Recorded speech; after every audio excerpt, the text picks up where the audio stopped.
habari za ulimwengu. Msomaji wako ni Lilian Mtono na kwanza ni muktasari wake.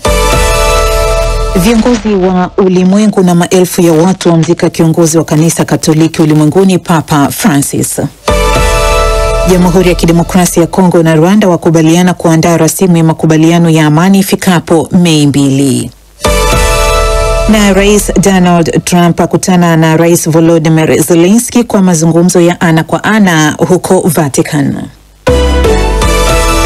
Habari kamili. Rome. Viongozi wa ulimwengu, makasisi na umati wa watu hii leo wamekusanyika kwenye uwanja wa Mtakatifu Petro mjini Vatican kwa ajili ya mazishi ya kiongozi wa kanisa Katoliki ulimwenguni Papa Francis. Kardinali wa Italia Giovanni Battista Re aliongoza ibada ya misa takatifu baada ya jeneza la Papa Francis kufikishwa kanisani na kuwekwa mbele ya madhabahu.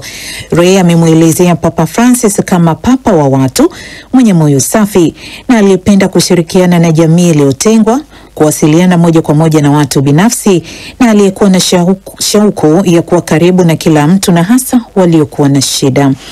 Rais Donald Trump wa Marekani ni miongoni mwa wakuu waliohudhuria mazishi hayo pamoja na Rais wa Ukraine Volodymyr Zelensky na Emmanuel Macron wa Ufaransa na zaidi ya makardinali 200 na makasisi wapatao 4,000. Washington. Jamhuri ya Kidemokrasia ya Kongo na Rwanda zimeapa kuja na rasimu ya makubaliano ya amani ifikapo Mei 2 mwaka huu na kujizuia kuyasaidia makundi ya wanamgambo. Haya ni kulingana na makubaliano yaliyotiwa saini na mataifa hayo mawili jana mjini Washington, Marekani, kama sehemu ya juhudi za kidiplomasia za kumaliza ghasia huko mashariki mwa Kongo. Hatua hiyo inaibua matumaini kwamba mapigano yaliyoshuhudiwa hivi karibuni katika mzozo uliodumu kwa miongo kadhaa huenda yakapungua licha ya mito ya kusitisha mapigano kutozaa matunda. Pande zote mbili aidha zimekubaliana kushirikiana katika uratibu wa kukabiliana na makundi yenye silaha na mitandao ya uhalifu. Vatican City. Ikulu ya White House imesema hii leo kwamba Rais Donald Trump wa Marekani na Rais Volodymyr Zelensky wa Ukraine wamekutana kwa mazungumzo walioyataja kuwa yenye tija kabla ya mazishi ya Papa Francis. Mkurugenzi wa mawasiliano wa White House Stephen Chung amesema kwamba wakuu hao wawili wamekutana kwa faragha leo na wamekuwa na majadiliano yenye tija sana. Hata hivyo hakutoa maelezo zaidi, akisema tu kwamba yatafuata baadaye. Viongozi hao hawakukutana ana kwa ana tangu walipolumbana kwenye ofisi ya Oval huko White House mnamo mwezi Februari.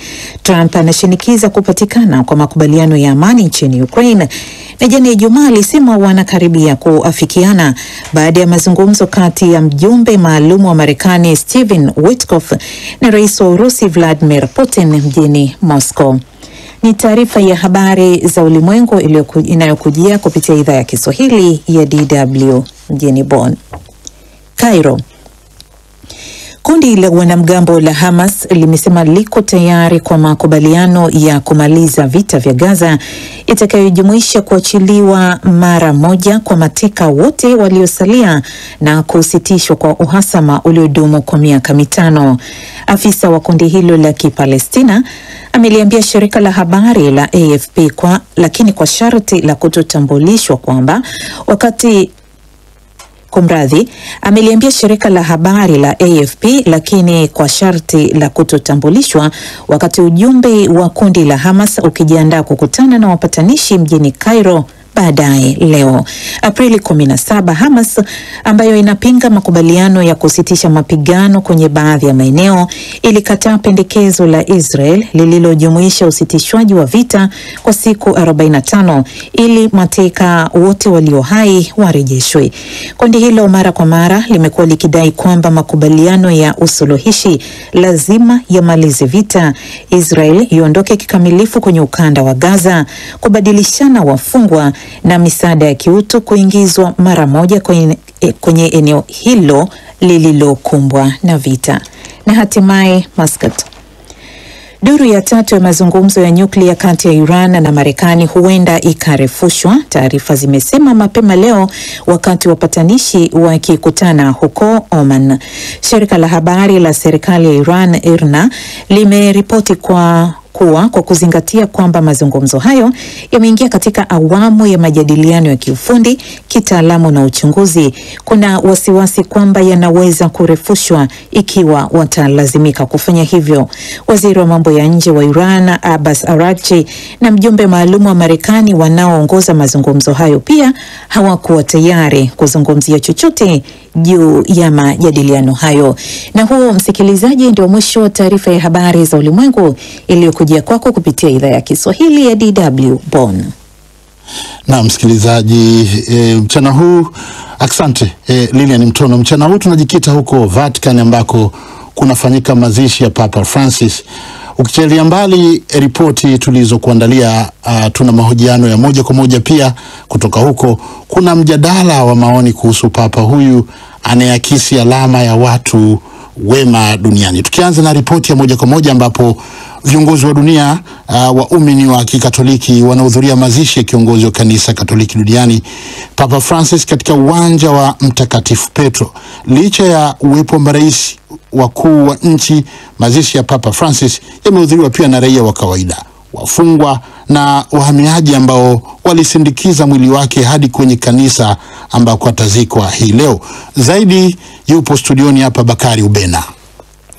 Na msudi ni kwamba kengele za kanisa kuu la Mtakatifu Petro zililia kuashiria mwanzo wa harakati za mazishi ya Papa Francis, ambapo uongozi wa kanisa Katoliki duniani umesema takriban watu 200,000 wamehudhuria misa hiyo ya mazishi inayofanyika katika kanisa kuu la Mtakatifu Petro mjini Vatican. Miongoni mwa viongozi waliohudhuria ni pamoja na Rais wa Marekani Donald Trump, Rais wa Ufaransa Emmanuel Macron, Volodymyr Zelensky wa Ukraine, Katibu Mkuu wa Umoja wa Mataifa Antonio Guterres, Kansela wa Ujerumani Olaf Scholz, viongozi wakuu wa Umoja wa Ulaya, Mwanamfalme William wa Uingereza na familia ya kifalme ya Uhispania na wengineo wengi. Maelfu ya waombolezaji wamekusanyika kwenye barabara kuu inayofahamika kama De la Conciliazione, ambayo ndiyo inayoelekea kwenye uwanja wa Mtakatifu Petro, huku wakifuatilia misa kwenye televisheni kubwa zilizowekwa kwenye viwanja vya kanisa kuu la Mtakatifu Maria Maggiore mjini Roma, ambako ndipo Papa Francis atazikwa baadaye leo na kaburi lake kuandikwa Francisius. Waombolezaji wameagizwa kujiepusha na vitendo vya kupeperusha bendera au mabango wakati wa ibada ya misa ya kumuaga Papa Francis, na makardinali walionekana wakivalia mavazi yao mekundu. Lakini studi, kabla ya kuendelea, hebu tusikie kidogo. Papa Francesco incessantemente ha elevato la sua voce implorando la pace. Hiyo ni sauti yake Kardinali Giovanni Battista Re mwenye umri wa miaka 91 aliyeongoza misa hiyo, na alikuwa akimuelezea Papa Francis kama papa wa watu, mwenye moyo safi, aliyehimiza amani na aliyependa kushirikiana na jamii iliyotengwa, kuwasiliana moja kwa moja na watu binafsi, na aliyekuwa na shauku ya kuwa karibu na kila mtu na hasa wale waliopo kwenye shida. Battista Re alikumbushia pia falsafa ya Papa Francis ya kuhimiza mazungumzo ya kina katika juhudi za kumaliza mizozo inayoendelea kote duniani. Kama ishara ya kumwenzi Papa Francis, Rais Donald Trump wa Marekani na Rais Volodymyr Zelensky wa Ukraine walikutana kwa mazungumzo walioyataja kuwa yenye tija kuhusu namna ya kumaliza mzozo wa Urusi na Ukraine. Itakumbukwa kwamba Trump na Zelensky walikuwa hawajakutana ana kwa ana tangu walipolumbana katika ikulu ya White House mwezi Februari. Nashukuru Bakari Ubena. Bila shaka watu wataendelea kutufuatilia katika mitandao ya kijamii kuweza kujua mengi huko.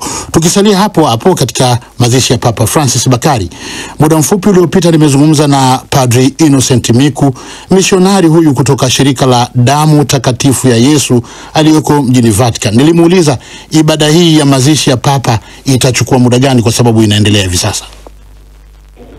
Kwa kawaida misa ni masaa 2 pengine, kwa sababu ya mambo mengi ambayo yako katika ibada hii ya misa takatifu, hasa pamoja na kumwombea pale mwishoni. Kwa hiyo waumini wengi wameshakusanyika na ibada hiyo imeeleza katika mahubiri sana kusisitiza juu ya mambo aliyoyafanya Papa Francesco. Kwa muda gani kwa saa za Afrika Mashariki itarajiwa kwamba Papa tayari atakuwa amezikwa? Kwa saa za Afrika Mashariki kwa hapa walisema itaisha kama muda saa 6:30. Kwa hiyo huko ni saa 7:30, basi walau mpaka saa 8. Na namuona Kardinali Giovanni Battista Lei. Huyu ni kardinali wa muda mrefu, na umri wa miaka 91, anaongoza ibada hii. Anakuwa na umaarufu mkubwa wakati huu katika televisheni mbalimbali. Huyu umuhimu wake nini kwa wakati huu? Huyu ndio kardinali ambaye ni dekano kama mkuu wa makardinali. Kwa hiyo ndiye yanapotokea mambo makubwa kama haya, basi wa dekano ndiye anayeongoza misa hiyo. Rekodi zinaonyesha zaidi askari wana usalama 2000 kama sikosei wamezunguka katika eneo la Vatican. Kuna kitisho cha usalama kwa idadi hii ya askari? Hapana, maaskari wanakuwa wengi kwa sababu hapa wamekusanyika viongozi wengi wa dunia karibu 150. Kwa hiyo kama unavyofahamu, viongozi karibu wote wanakuja na maaskari. Kwa hiyo ni lazima kuhakikisha pia usalama upo. Ndio maana huko juu wanaweka pia helikopta kuzunguka hayo yote kuhakikisha usalama unakuwepo na watu wanasali kwa amani kabisa. Umezungumzia viongozi wa dunia, anaonekana Rais Donald Trump wa Marekani, anaonekana kansela wa Ujerumani Olaf Scholz, yupo rais wa Ukraine Volodymyr Zelensky na wengine, rais wa Ufaransa. Hawa wako katika mandhari gani kwa wakati huu na watakuwa na ratiba gani kabla ya kumalizika mazishi? Wengi kweli wamekuja kwa ajili ya mazishi. Pengine baada ya hapo, kama inavyofahamika, Roma ni mji wa kitalii. Kuna sehemu nyingi, pengine wanaweza kutumia fursa hii pia kuweza kutembelea sehemu mbalimbali. Na kama Wakristo ambao pia wamekuja, ni sehemu pia ya hija, kwa sababu ni mwaka wa hija ya matumaini. Ratiba ikoje? Nasikia misa, sauti zinasikika kwa mbali, Father, wakati huu. Ratiba ni misa, alafu baada ya misa ndipo itaweza kuendelea mazishi, ambapo atazikwa katika kanisa hilo la private hapo katika sehemu ya Maria Maggiore, bazilika hiyo pani kubwa. Idadi inayotajwa watu ni kubwa wakati huu, wengine wanaendelea kumiminika. Kuna changamoto yoyote ambayo inaweza kaonekana kwa wazi kabisa kwa macho mpaka muda huu? Watu ni wengi, ila watu wengi watakuwa wanafuatilia kupitia kwenye TV. Kwa hiyo naomba mimi niende kwenye misa. Nashukuru sana kwa kushiriki na asante, pengine tutawasiliana wakati mwingine. Asante. Msikilizaji, Padri Miku alikuwa hana muda tena wa kuendelea hapo, ibada inaendelea na yeye ni sehemu ya washiriki, kwa hiyo sikuweza kuzungumza naye kwa kina, lakini ukienda katika mitandao yetu ya kijamii utapata habari nyingi na taarifa nyingine kadha wa kadha. Papa Francis ameliongoza kanisa Katoliki kwa miaka 12. Katika muda wake huo wote amefanya majukumu ya upapa na kiuchungaji, akitunza utamaduni wa kanisa lake huku lakini akiwa tayari kukubali mabadiliko. Hata hivyo, ameaga dunia bila kutimiza sehemu kubwa ya ndoto zake za mabadiliko. Tanzia Papa Francis iliyoandikwa na Christoph Strack inasomwa hapa studioni na Daniel Gakuba. Alikuwa papa wa kwanza kutoka Amerika Kusini na pia mtawa wa kwanza kutoka shirika la Wajezuiti kuchaguliwa kuwa kiongozi mkuu wa kanisa Katoliki. Kabla yake hakuna papa mwingine aliyechukua jina la Francis kumwenzi Mtakatifu Francis wa Asisi, aliyejulikana kwa maisha ya unyenyekevu na upendo wa kina kwa viumbe vyote.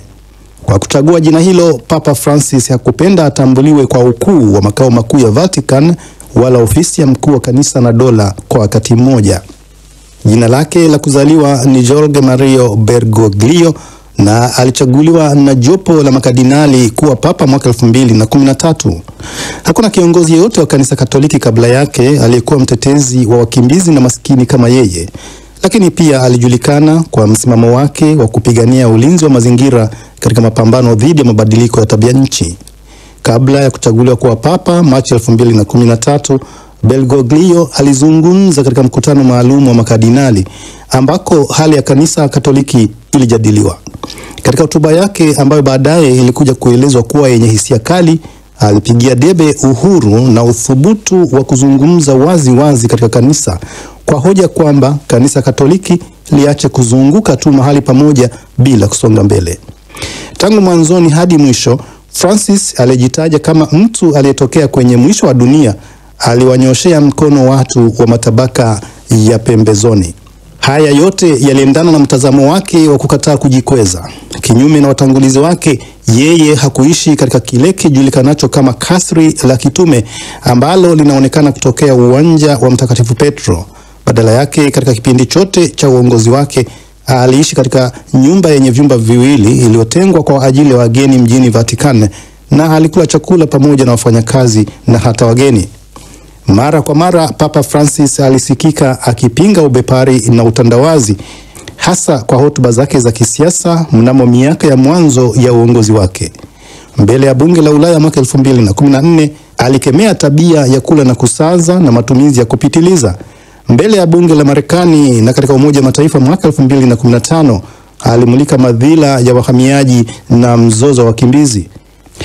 Mara nyingi Papa Francis alitolea miito jumuiya ya kimataifa kuharakisha mageuzi na kuongeza juhudi za maendeleo na kutunza mazingira.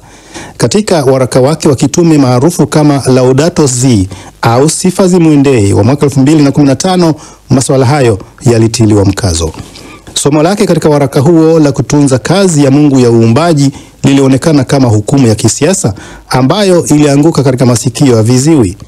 Wakati akiwa Papa, Francis alifanya ziara 47, nyingi zikiwa barani Asia, Afrika, Mashariki ya Kati na Amerika Kusini. Kila mara aliwajongelea masikini, kutembelea mitaa ya mabanda na kuwaalika watu kumkaribia. Alipochukua hatamu, aliruhusu mjadala wa wazi kuchukua nafasi ya mikutano ya kuchosha ambayo awali ilifuata maelekezo maalumu bila uhuru wa kuleta mawazo mapya. Ingawa alitaka kuona pilika katika shughuli za mageuzi, hakuna kikubwa kilichojiri katika kanuni na mafundisho ya msingi. Alichofanikiwa ni kutekeleza mabadiliko katika bodi ya uongozi wa Vatican kwa kuwaweka masista wawili kuongoza mithili ya wizara katika serikali ya Vatican, nyadhifa ambazo muda wote ziliongozwa na wanaume. Papa Francis alijitahidi kujenga daraja baina ya Wakristo na watu wa dini nyingine kama Wayahudi na Waislamu, akiwa papa wa kwanza kutembelea rasi ya Uarabuni. Ni taarifa ya Daniel Gakuba. Lakini msikilizaji, Daniel pia katika ngwe ya matangazo atakuongozea maoni ya msingi katika kipindi hiki, na hasa yakimhusu Papa Francis, mazishi yake na kile ambacho amekiacha, urathi